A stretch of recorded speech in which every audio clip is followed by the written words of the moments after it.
Welcome to Dracula Daily, for our 20th installment, June 18th.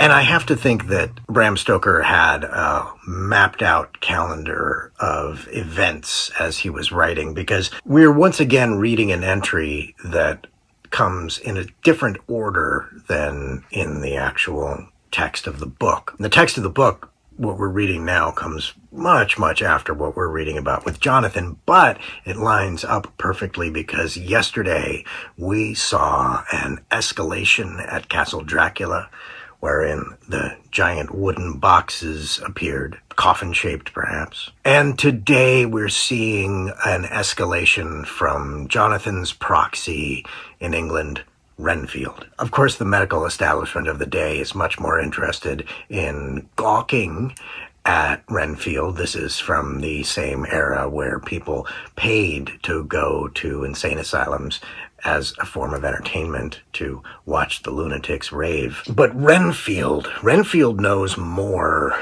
than perhaps anyone else other than Dracula what's coming. And today's entry is so short that I feel like I should just read it in the manner in which you would have heard it in the wax recording of Seward's diary.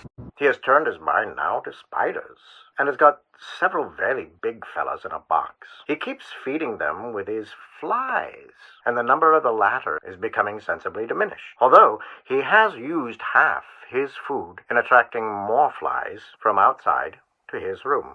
From the editing booth, I have to back up and apologize. I feel I have made my point here a little too subtly. Yes, things are escalating simultaneously with Renfield and with Jonathan, both of them testing the limits of their confinement. Yesterday, we saw an account from Jonathan's diary and got a glimpse of how he's coping with his captivity. And today, our entry comes from the diary of the captor observing his captive and how that captive is coping with his captivity. The parallels here between Dracula and Dr. Seward are unignorable, and this is useful because we never get any chapters, entries,